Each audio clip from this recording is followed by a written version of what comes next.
అందరికీ నమస్కారము. ఇంక ఈ పచ్చి రొయ్యల కర్రీ అయితే మనము ఇలా ఫ్రై చేసిన రొయ్యల్ని కూడా మళ్ళీ గ్రేవీ కర్రీ లాగా చేసేసుకోవచ్చు.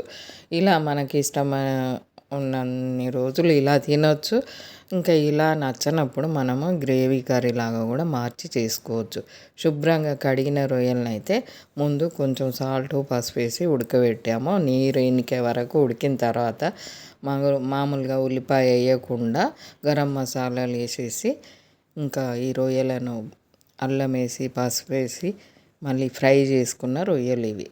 ఇంక ఇలా తింటేనైతే చాలా బాగుంటుంది. కొంచెం నిమ్మరసం వేసేసుకొని మనము నిల్వ చేసి పెట్టేసుకోవచ్చు. ఇలా ఫ్రై చేసిన రొయ్యల్ని మార్చి మార్చి వండుకోవచ్చు. మనం గ్రేవీకి అయితే ఒక 1/2 కేజీ టమాటా, 2 ఉల్లిపాయలు, 2 లవంగాలు, 1 ఇలాచి, కొంచెం పట్ట, సాల్ట్ తగినంత వేసి పేస్ట్ చేసి ఇలా రెడీ పెట్టేసుకోవాలి.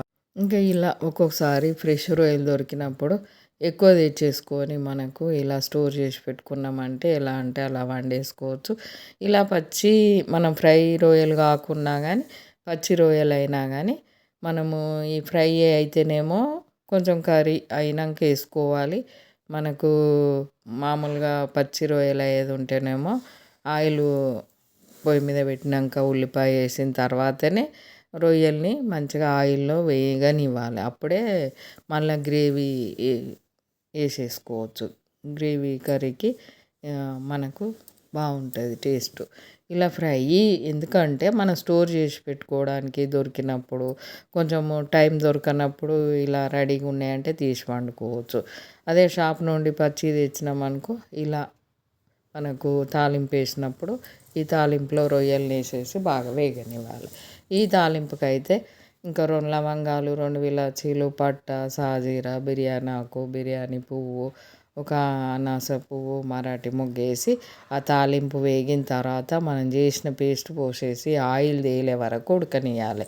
ఇంకా దీంట్లో మనం పేస్ట్ చేసేటప్పుడు సాల్ట్ వేసాం కాబట్టి చూసి సాల్ట్ వేసుకోవాలి, తగ్గట్టుగా కారం వేసుకోవాలి. కారం వేసిన తర్వాత ఆయిల్ తేలే వరకు ఇలా ఉడికినాక చిక్కటి చింతపండు రసం గుజ్జు తీసి పోసేసుకోవాలి. ఇంకా అది పోసినాక మళ్ళీ ఉడకనివ్వాలి. ఈ గ్రేవీని అయితే మనకి ఎంతసేపు ఉడకనిస్తే అంత టేస్ట్ ఉంటుంది. ఈ లూజ్ ఉండాలి.